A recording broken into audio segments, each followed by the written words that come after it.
Everybody's telling you the same thing right now. Learn AI, take the course, master the prompts, learn the tools before they change again. Keep up or you get left behind. I want to tell you to stop. Not because AI doesn't matter, it matters more than almost anything happening in your career right now. I want you to stop because I think you're learning the wrong thing, and it's quietly costing you the exact advantage you're trying to build.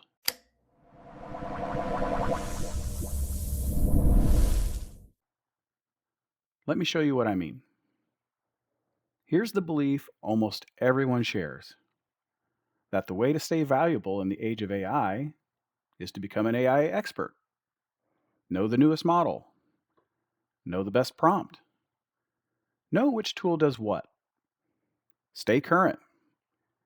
And on the surface, that sounds obviously correct. But watch what happens when you actually try to live it. You learn a tool, 6 weeks later, there's a new version. The interface changed. The prompt that worked doesn't anymore. A new model launches, and everyone's talking about it like the last one is ancient history. So you learn that one, and then it happens again and again.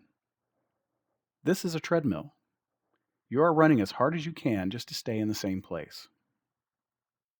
And here's the cruel part: the faster the technology moves, the faster the treadmill spins.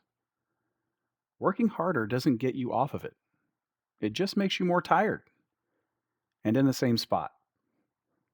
Most professionals feel this right now, even if they can't name it. That low hum of, I'm already behind. That's not a personal failing. That's just what standing on a treadmill feels like. Now, there's someone at your work I want you to think about. You know the one. They're not the person who talks the most about AI. They might barely mention it. They're not showing off prompts in meetings. They didn't take the fancy certification. And yet somehow, they keep showing up with results that make people go, wait, how did you do that so fast? They seem calm. While everyone else is scrambling to keep up, they look like they're barely trying. Here's the question I want you to think about. If they're not more of an AI expert than you, what do they have that you don't? And I promise you, it is not raw knowledge of the technology. I've watched this play out with real teams. The person pulling ahead is very often not the most technical one in the room. So it has to be something else. And once you see what it is, you can't unsee it. So here's the truth: the people pulling ahead aren't experts, they're opportunists. And I mean that as the highest compliment. An AI expert is someone who knows how the tool works. An AI opportunist is someone who knows where the tool fits.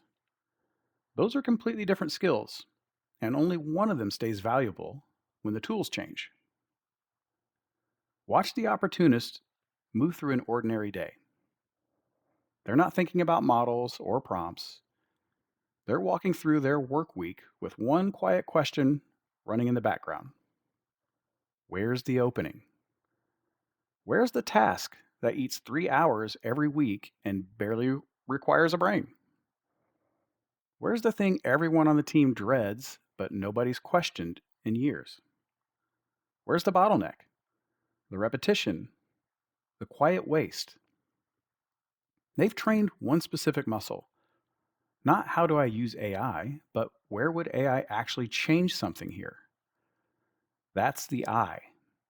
And here's what nobody tells you: that I is worth more than any certification on the market, because the expert can operate the tool, but the opportunist is the one who noticed the opportunity was there at all. Hand a powerful tool to someone with no I, and they'll use it to write their emails slightly faster. Hand that same tool to someone with the I, and they'll find the thing that saves the whole team a day a week. Same tool, wildly different outcome. The difference was never the tool. So let me give you the mental model that changes how you think about all of this. Expertise is an engine. Opportunity spotting is a road. Most people trying to learn AI are obsessed with the engine. How does it work? What's under the hood? Which model has more horsepower? And the engine is genuinely fascinating. I get the pull. But here's the thing, you do not need to understand the engine to see the road. The person who understands engines deeply is a mechanic. Valuable job.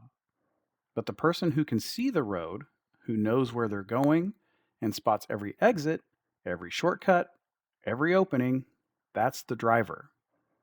And the driver is the one who actually gets somewhere. And here's why this matters so much right now. The engine changes every single month. That knowledge has a shelf life measured in weeks. But the road, learning to see opportunity, that's a skill you learn once and keep for the rest of your career. It worked before AI. It'll work after AI. It'll work on whatever comes next that we haven't even named yet. That's the quiet secret of the people who always seem to land on their feet through every wave of technology. They were never betting on the tool, they were betting on their own eye.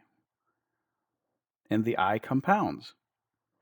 Every opportunity you spot makes the next one easier to see.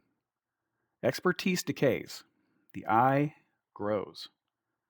That's the trade nobody's telling you to make. Stop feeding the skill that expires. Start building the one that compounds. Okay, so how do you actually start seeing the road? Let's make this real. You don't need to memorize anything. You're just training your eye to catch 4 signals. When something in your week has these, a little light should go on. 1. It repeats. You do it over and over, daily, weekly, every time a certain thing happens. Repetition is where leverage hides. 2. It's low judgment. It doesn't really need your wisdom, your taste, or your relationships. It just needs to get done. That's the sweet spot, because the work that does need your judgment is exactly the work you want your time freed up for. 3. It's high friction. It's annoying. It's the task you sigh before starting. That sigh is data. Your own irritation is one of the best opportunity detectors you own. 4. And this is the sneaky one. It's invisible. You've done it manually for so long, you've stopped seeing it as a task at all. It just feels like the job. Those are the richest opportunities of all, precisely because nobody's questioned them in years. Now notice what I did not just do. I didn't tell you which tool to use. I didn't give you a prompt. I didn't show you a single demo. Because that's the engine. And the engine will have changed by the time you finish this video. I gave you the road. 4 signals you can use for the rest of your career, no matter what the tools look like next year. This right here is the difference between arming yourself with knowledge that expires and an eye that keeps paying you back. Now here's where most people quietly lose. They spot the opportunity and then they sit on it. Either they say nothing, who am I to suggest this? Or they bring it up wrong. They walk into a meeting and go, hey, we should use this AI tool for this. And nothing happens. Because a suggestion is easy to ignore. Spotting the opening is only half the skill. The other half, the half that actually makes you the hero, is bringing it to light the right way. And there are 3 things that separate the person who gets the credit from the person who gets overlooked. 1. Bring proof, not a suggestion.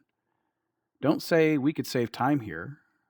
Go quietly try it first. Then say, I tested this on last week's reports. 3 hours down to 20 minutes. Here's the result. Proof is impossible to wave off. A suggestion is impossible to remember. 2. Make it about the team, not about you. Not, look what I figured out. Instead, here's time we could all get back. The person who makes it about the problem solved, not their own cleverness, is the one people actually want to reward. It's quietly counterintuitive. You get more credit by reaching for less of it. 3. Take it to whoever feels the pain. not always the top of the org chart. The person whose week you just saved becomes your loudest champion. Right idea, wrong audience, and it dies on the vine. Do that a few times, and something shifts. You stop being the person with ideas and become the person who quietly makes everything work better. That's not a productivity trick, that's an identity. And it's the one that becomes impossible to replace. So here's your Monday morning challenge. And I want to be clear about how small this is on purpose. This week, do not take a course, do not download a new tool, do not try to become an expert in anything. Just notice. One time this week, when you catch yourself thinking, ugh, this again, stop for 3 seconds and just ask one question. Is this an AI opportunity? That's it. You don't have to act on it yet. You don't have to fix it. You don't even have to know how you'd fix it. The proving and the surfacing, that come later. This week, you're just training the eye because you can't bring a single win to light until you've learned to see it. Spotting comes first. Everything else is built on it. Because here's what happens. The first week, you might catch one. The second week, 3. And at some point, and this is the moment everything changes, you stop having to look for them. They just start lighting up on their own. That's the moment you stop being someone who's anxious about AI and become someone who's dangerous with it. Not because you learn the tools, because you learn to see. So stop learning AI. Start seeing the openings everyone else is walking right past. I'll see you in the next one.